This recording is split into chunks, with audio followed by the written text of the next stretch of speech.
اللہ اللہ اللہ اللہ اللہ اللہ اللہ۔ یہ اجمیر والے بابا کون؟ بولو نا، ساتھ میں بولو نا بھائی۔ خواجہ معین الدین چشتی، ان کا کاروبار تھا کسی زمانے میں، بہت بڑا کاروبار تھا۔ اور کاروبار کس کا تھا؟ آئل کا، تیل کا کاروبار تھا، تیل کا۔ اور اس زمانے میں کشتیاں چلتی تھی، بڑے بڑے کنٹینر جو ہے نا وہ تیل کے جاتے تھے، اور پھر کشتی ایک ملک سے دوسرے ملک میں جاتی تھی۔ اب یہ حضرت خواجہ معین الدین چشتی رحمۃ اللہ علیہ کی وہ جوانی کا عالم تھا، اور ان کا بھی تیل کا کاروبار تھا، اور کشتی میں کنٹینر تیار ہو گئے، اور بڑے بڑے جہاز ہوتے تھے، بڑے بڑے کنٹینر تیل کے ہوتے تھے۔ کسی نے آ کر ان کو خبر دی، 2-3 دن کے بعد کسی نے آ کر خبر دی خواجہ معین الدین چشتی کو کہ وہ آپ کی کشتی ڈوب گئی۔ اب آدمی پورا اپنا سرمایہ لگا دیتا ہے، اپنا پورا مال لگا دیتا ہے۔ آپ سب کو معلوم ہوگا بزنس کاروبار میں انویسٹمنٹ کیسا ہوتا ہے۔ تو کسی نے آ کر خبر دی آپ کی کشتی ڈوب گئی۔ دیکھو ہاں، حضرت خواجہ معین الدین چشتی جوانی کا عالم ہے، ایسے یوں گردن جھکایا، اپنے دل کی طرف دیکھا اور کہا الحمدللہ، کشتی ڈوب گئی تو بولو بولو بولو بولو بولو الحمدللہ۔ تو کہنے والے نے کہہ دیا۔ 24 گھنٹے کے بعد خبر آئی کہ کشتی ڈوبی نہیں، افواہ تھی، افواہ تھی۔ کسی نے ایسے ہی خبر پھیلا دیا، جیسا آج کل سوشل میڈیا چلتا ہے، کسی نے ایسا ہی افواہ کو پھیلا دیا۔ تو کسی نے آ کر کہا خواجہ معین الدین چشتی سے کہ حضرت آپ کی کشتی نہیں ڈوبی، بلکہ ڈوبی نہیں ہے، بلکہ آپ کی کشتی بس ابھی 2-3 دن میں کنارے پر پہنچ جائے گی انشاءاللہ۔ تو حضرت نے کوئی جواب نہیں دیا، یوں گردن جھکائے، دل کی طرف دیکھا، الحمدللہ۔ بولو کیا؟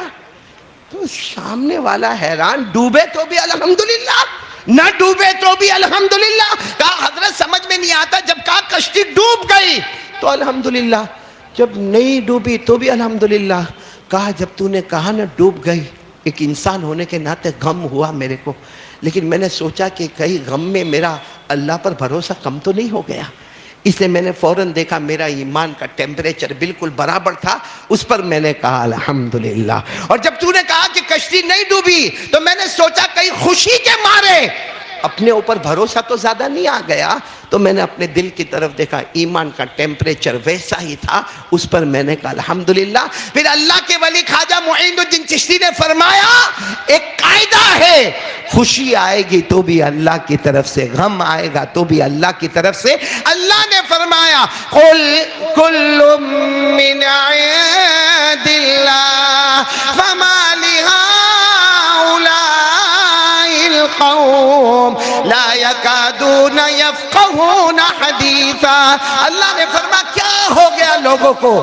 خوشی دینے والا بھی کون اور غم دینے والا بھی کون؟ اس لیے میرے دوستو، خوشی میں جب ہم اپنی مرضی کرتے ہیں نا، اور بڑے بڑے منڈپ لگاتے، شادی میں بینڈ باجے والے کو بلاتے، کروڑوں کا خرچ کرتے ہیں، کروڑوں کا خرچ کرتے ہیں، لیکن مرضی کس کی ہوتی ہے؟ نہیں بولو، مرضی کس کی ہوتی ہے؟ اپنی مرضی ہوتی ہے، نتیجہ بربادی آتی ہے۔ اللہ میری اور آپ کی حفاظت فرمائے۔ کاش خوشی کے موقع پر بھی ہمارا دماغ کس کی طرف ہونا چاہیے؟ اللہ۔ اور غم کے موقع پر بھی ہمارا دماغ، غم آتے، سب کے پاس غم آتے، کچھ نہ کرے نا، اس کو کہا، اس کو کہا، اس کو کہا، جس کو کہا اس کو اللہ نے پیدا کیا، اور جو اللہ کی مرضی ہے، بولو اللہ کی مرضی کو کوئی بدلنے والا نہیں ہے۔ کس سے مانگنے کا؟ میں ایک واقعہ سنا، وقت ہے تو سنا، تو پھر مجھے بہت امپورٹنٹ بات کرنا ہے، لیکن واقعہ یہ کیوں سنا رہا ہوں؟ کیونکہ ہمارے گھروں میں چاہے میرا ہو، آپ کا ہو، میں اپنے اوپر بھی لے رہا ہوں، آپ پر بھی لے رہا ہوں، ہمارے سماج سوسائٹی میں ایک رواج ہے۔ ایک مرتبہ کیا ہوا معلوم؟ اچھا میرے کو بتاؤ، سب سے بہترین عورت کون دنیا کی؟ سب سے بہترین بولو نا، کون؟ 4 عورتوں کا نام آتا ہے۔ کتنی عورتوں کا نام آتا ہے؟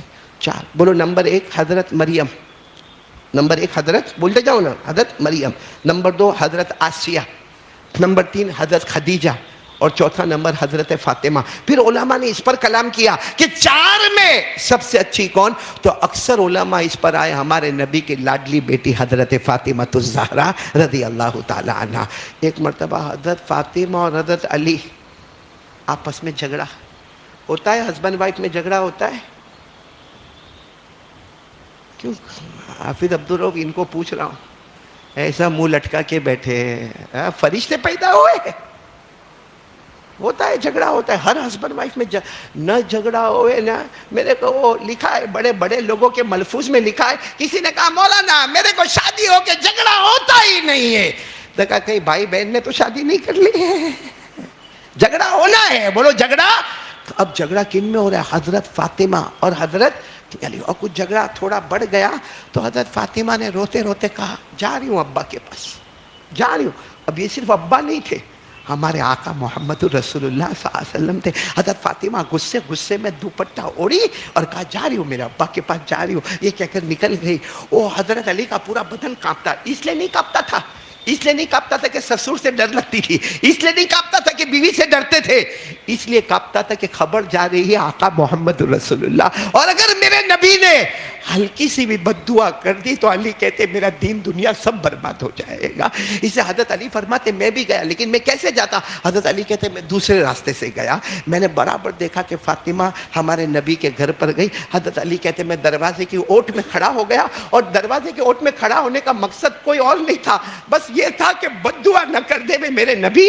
کہتے حضرت فاطمہ نے اپنی پوری داستان سنائی, جو ہوا تھا سب سنایا. سننا جواب سننا. حضرت علی فرماتے ہیں میں نے برابر سنا.